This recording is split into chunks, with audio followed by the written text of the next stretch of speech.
عليكم على MySchool.tn. Alors aujourd'hui, nous allons faire le chapitre numéro 2, c'est la fonction reproductrice chez la femme. Notre cours, ça sera la folliculogenèse et l'ovogenèse. C'est la première partie de ce chapitre que nous allons aborder aujourd'hui. Alors, on sait très bien qu'à partir de la puberté, on assiste à une activité cyclique de l'appareil génital chez la femme. C'est des cycles sexuels qui se répètent dès la puberté jusqu'à un âge entre 45 et 55 ans presque, c'est la ménopause. Donc la caractéristique de l'appareil génital féminin par rapport à ce que nous avons vu chez l'homme, c'est cette activité cyclique.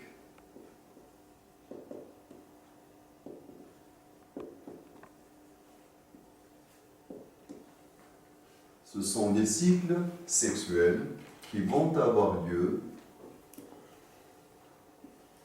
dès la puberté jusqu'à la ménopause. La ménopause, c'est l'arrêt de l'activité cyclique de l'appareil génital féminin. La durée en moyenne de chaque cycle est estimée à 28 jours. La problématique de notre leçon est la suivante. Quelle est l'organisation de l'appareil génital féminin en premier lieu? Par la suite, c'est d'étudier comment se forment les gamètes femelles et par la suite de parler un petit peu de la fonction endocrine jouée par les gonades. Ça vous rappelle ce que nous avons vu chez le sexe masculin. Et on arrive à la fin de notre leçon à la régulation. Alors, ici en premier lieu, d'étudier l'organisation de l'appareil génital féminin. L'appareil génital féminin.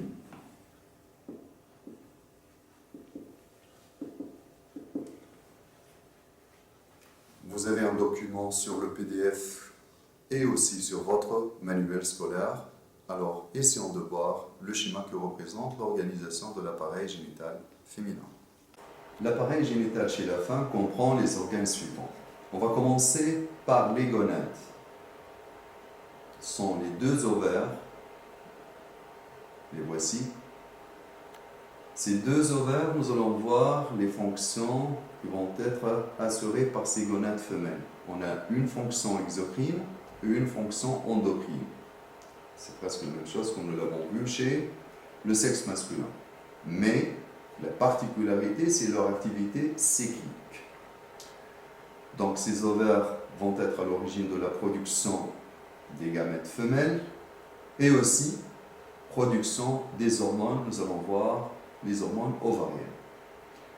Par la suite, on passe vers les voies génitales. Alors on commence par pavillon. Son rôle, c'est la réception du gamète femelle qui sera libéré à un moment bien précis à la date de l'ovulation. C'est au milieu du cycle ovarien, nous allons voir. Pavillon se prolonge par la suite par la trompe de Fallope. C'est le lieu de transit de passage, nous allons voir, du gamète femelle dans une partie, et le lieu de la fécondation.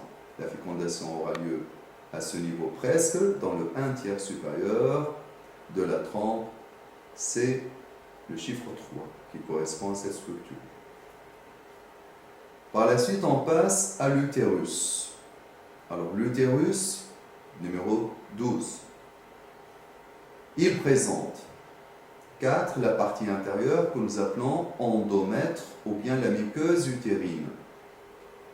La muqueuse utérine ou bien l'endomètre, à l'origine des menstruations, plus exactement sa destruction à la fin du cycle déclenche les menstruations ou bien les règles, et aussi le lieu de nidation et de la gestation dans le cas d'une grossesse.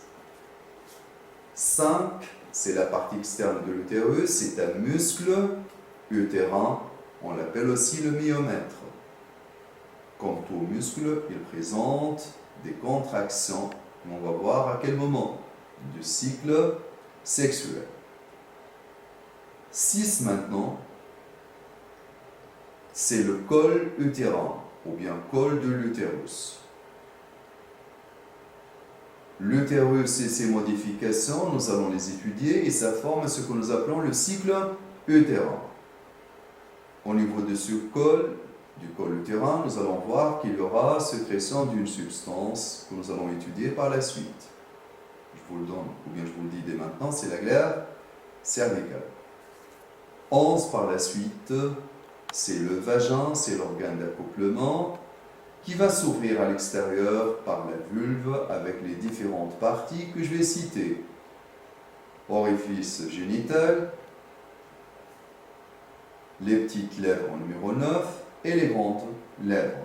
Alors, comme vous l'avez constaté, par rapport à l'appareil génital masculin, il n'y a pas une relation entre l'appareil urinaire et l'appareil génital.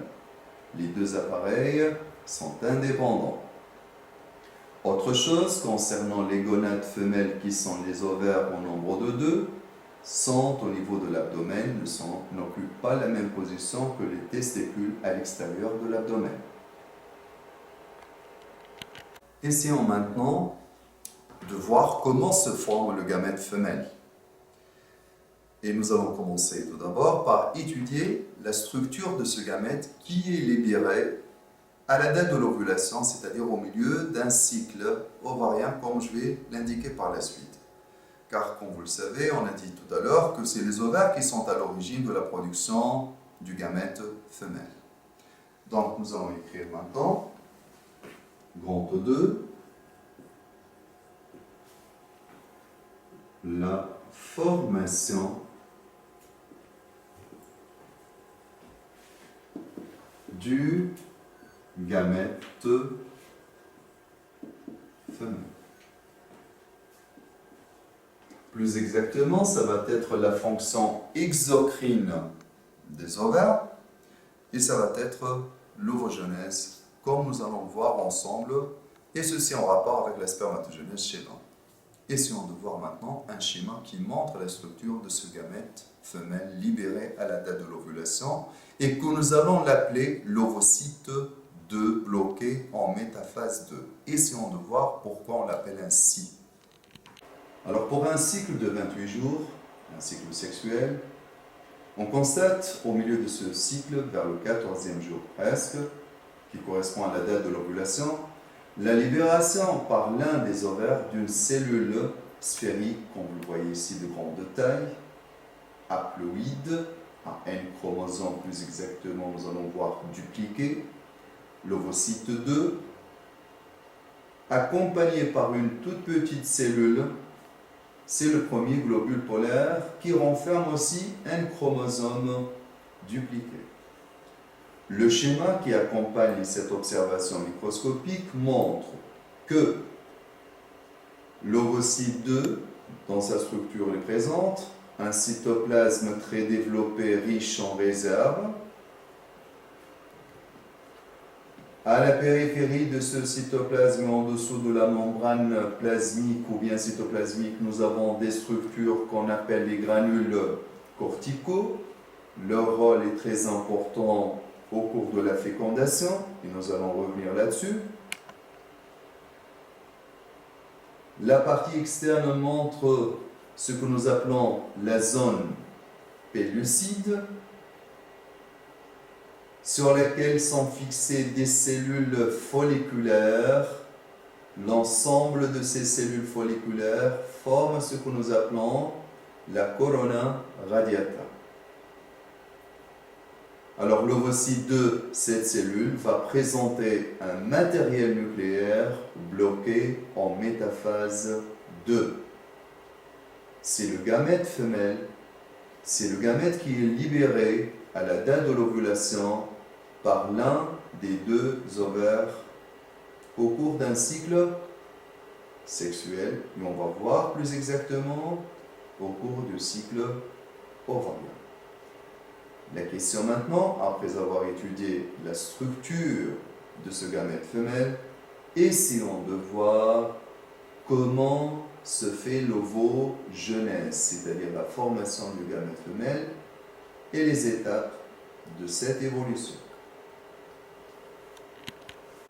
Donc, reprenons ce que nous avons fait jusqu'à maintenant. La formation du gamète femelle, que nous allons l'appeler l'ovogenèse.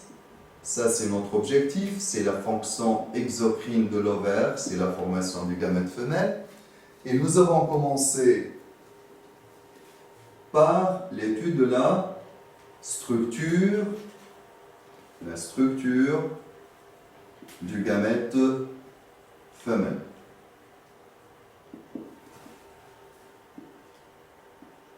Et nous avons dit que ce gamète femelle correspond à l'ovocyte 2 bloqué, comme vous l'avez remarqué, le matériel nucléaire il est bloqué en métaphase 2. Donc bloqué en métaphase 2. N'oubliez pas notre objectif, c'est d'étudier la formation de ce gamète femelle, plus exactement l'ovogenèse. Donc, on est amené maintenant à étudier la structure de l'ovaire. C'est l'origine de la production de ce gamète. Il est à l'origine de la production de ces gamètes. Bien, pour ceci, nous allons essayer ensemble de voir la structure de l'ovaire. Alors, l'observation d'une coupe d'ovaire d'une femme montre que l'ovaire présente deux parties.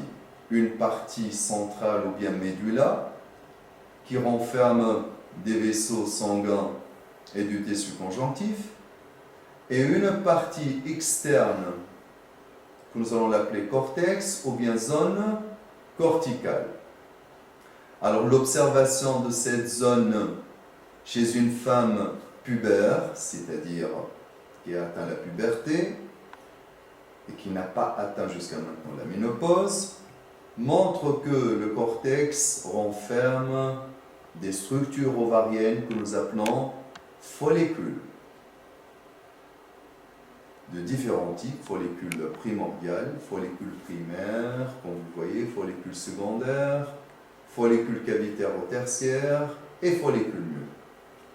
Alors, comme vous l'avez remarqué, on peut se poser la question, pourquoi on est en train de voir ou bien d'observer ces structures ovariennes et de faire attention?